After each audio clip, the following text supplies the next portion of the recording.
So Artur Beterbiev retains his unified light heavyweight titles, destroys Callum Smith in 7 rounds, dominates from start to finish, barely breaks a sweat, finishes the fight without a mark on his face. Easy work. Beterbiev was able to pin Callum Smith down within seconds of the opening bell, had him on the ropes, teeing off. And if Beterbiev is doing that to you, you're in serious trouble. So the writing was on the wall from the opening seconds of the bout. Smith fought back gamely at times, but there was nothing that bothered Beterbiev at all. Beterbiev didn't get hit clean. You didn't see all the marks on his face that he got against Anthony Yarde or the cut. This was a much easier contest for him. He dropped Callum Smith twice in the 7th, and Buddy McGirt stepped in to stop the fight. Now, I always felt as though Callum Smith was far too stiff, far too conventional, and that his feet were too slow for him to beat Artur Beterbiev. I responded to a comment on my prediction video by somebody who said that Callum Smith, in their view, is better than Anthony Yarde in every single area. And therefore, since Anthony Yarde gave Beterbiev trouble, Smith will necessarily do much better and perhaps beat Beterbiev.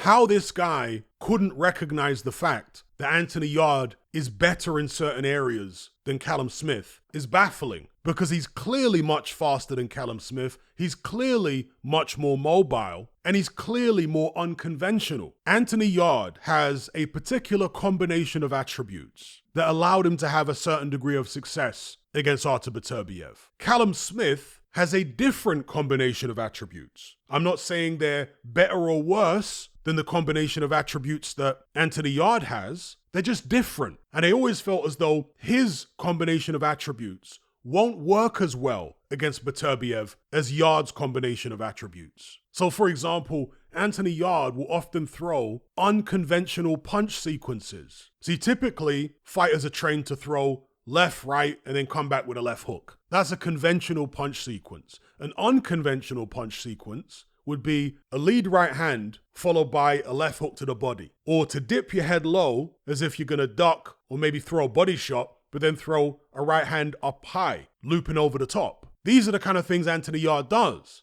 And it was that, combined with his speed and athleticism, that gave Beterbiev some issues. It surprised Beterbiev. Whereas, as I said in my pre-fight video, Callum Smith is much more conventional. Beterbiev has seen guys like Callum Smith a million times in his career, amateur and pro. He knew what Smith was going to do before Smith did. He was far too easy to read. And yeah, he's got height and reach. But another thing I spoke about in my pre-fight video, the foot speed advantage for Beterbiev. Now, Beterbiev doesn't have Dimitri Bivol level foot speed. We'll talk more about Bivol later on. But his feet are much faster than Callum Smith's feet. And so with that, it allowed him to get inside. It allowed him to negate Smith's reach advantage very easily. You can tell him to stay off the ropes all you want, but if he doesn't have the foot speed to get out the way, he's going to end up on him regardless. Artur Beterbiev has got a fantastic jab. It's not just extremely hard, it's also very educated. He knows when to throw it, what distance to throw it from, for maximum impact and maximum effectiveness. If you're going to beat Artur Beterbiev, you have to have something exceptional about you. Callum Smith doesn't. He's good in many areas. He's a good puncher, but not an exceptional puncher.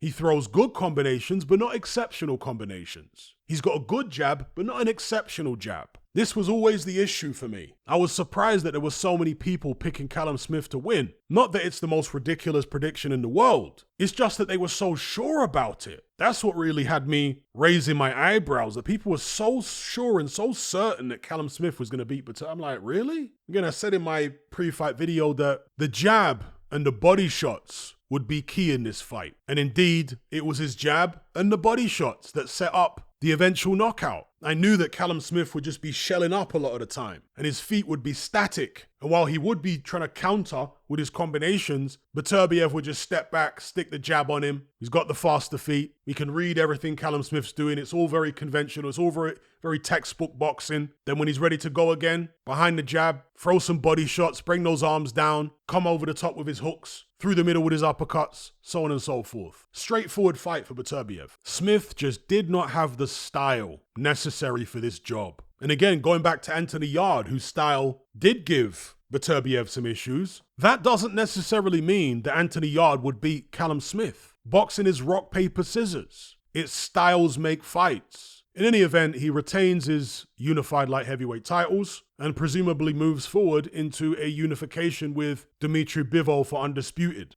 almost certainly in Saudi Arabia. This is a fight that Turki Al-Sheikh wants to make. He apparently tweeted after the fight saying he can sleep easy now that Beterbiev's won so he can get his undisputed unification match at light heavyweight. But before I talk about that, I should first address this atypical finding in one of Artur Beterbiev's VADA tests. The Callum Smith fans and the people who picked Callum Smith to win are of course jumping on this. What is absolutely wrong is to automatically assume that Artur Beterbiev is guilty of doping. You see, a lot of people have this very simplistic perception, this very simplistic view of human biology. They think that everyone is supposed to have the same levels of testosterone and every athlete is supposed to have the same levels of growth hormone naturally. No, there is massive variation, natural variation in testosterone levels and growth hormone levels among athletes. Now, obviously, these testing companies will have a particular range that they find acceptable. But is that range wide enough to encapsulate every natural athlete? Artur Beterbiev is from the Caucasus area. He's of Chechen ethnicity, but grew up in Dagestan. Now, if you look at those guys from that area, there's a lot of them in UFC. They are clearly physically different to Western Europeans. Phenotypically, they don't look the same. Their skull shapes are different. Their body types are different. From what I see, they tend to have more muscular physiques naturally than Western Europeans do. Perhaps their bone density is generally higher than Western Europeans, etc., etc. There is natural variation within European people. They don't all look the same. Just as with Africans, they don't all look the same. A Khoisan in South Africa doesn't look the same as a Nigerian at all. They're very different phenotypically. And again, as is the case with a lot of those guys from Dagestan, Chechnya, when you compare them to Western Europeans, they're just different. And so since their phenotype is different, it stands to reason that perhaps their levels of growth hormone, I'm talking about natural levels now, testosterone, etc., might generally be different as well. Now, I'm not discounting the possibility that Artur Beterbiev is on something, but you also shouldn't discount the reality of natural variation between different groups of people. And at the end of the day, Beterbiev has been doing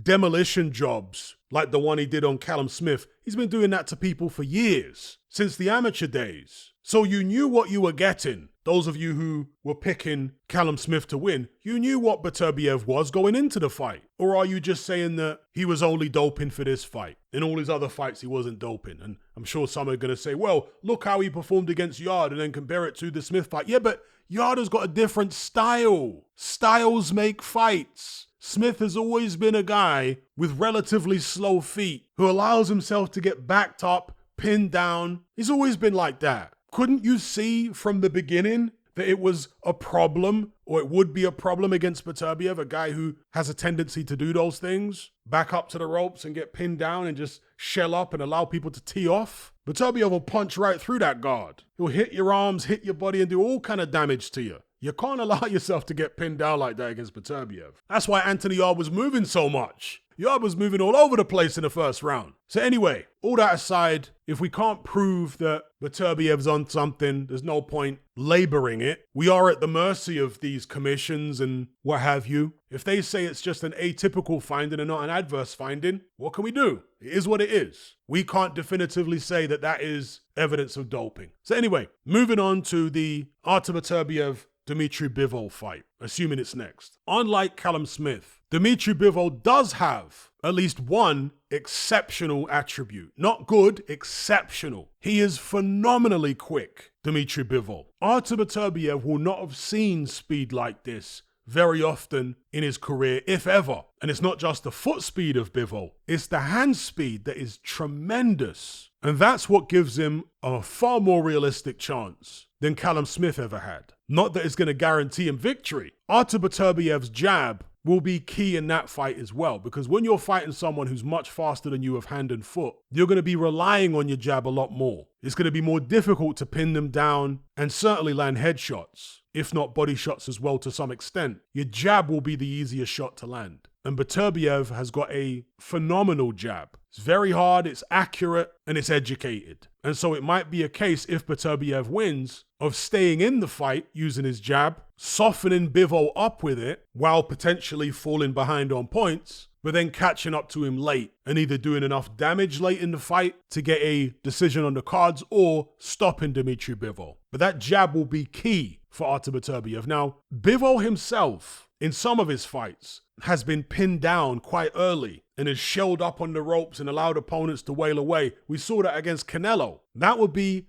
disastrous against Beterbiev. He can't do that. And I'm going to assume that he's smart enough to know that and therefore won't be doing that anytime early in the fight. Again, with Callum Smith, it wasn't necessarily a decision to stay on the ropes. It was a result of not having particularly quick feet. He can't get away fast enough when Beterbiev's cutting off the ring, so he ends up on the ropes. Dmitry Bivol does have the foot speed to get away and stay off the ropes, at least early on when he's fresh. So it's an intriguing fight. If it gets signed, I'll certainly do more videos about it, a deeper dive into the stylistic matchup, the breakdown of how I think it may go. But let me know what you guys think in the comment section below about Beterbiev versus Bivol. How do you think it will go? And let me know what you thought about Beterbiev's performance against Callum Smith. Is it what you expected? It's what I expected, but there were a lot of people, again, not just picking Callum Smith to win, picking him to knock Beterbiev out and saying it with chest, saying it with real conviction that they were absolutely certain that Beterbiev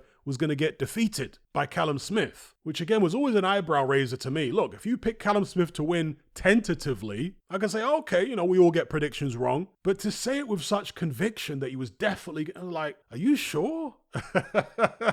Do you know who Beterbiev is? Have you seen how easy it is to back Callum Smith up to the ropes in previous fights? You sure you don't want to dial back the certainty of your prediction a little bit? Anyway, I'll leave it there. I look forward to your comments.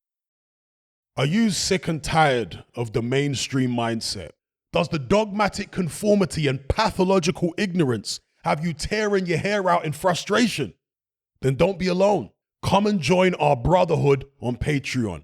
We stand as a beacon of reason against an army of insanity. You'll gain access to my weekly topical podcast where we take more deep dives than Jacques Cousteau on an endless variety of subjects. There's also videos, interviews, live Q&As, as well as a vast back catalogue of previous episodes, including my popular Confessions of a Nightclub Bouncer series. You can listen via the Patreon app or download in high-quality MP3. Connect with myself and hundreds of other members in our Element chat group. There's no contract, no commitment, you can cancel at any time, and it's cheaper than a Mickey D's McMuffin. Just head to my Patreon page via the link below this video and select the tier called the Brotherhood of Reason. I'll see you over there.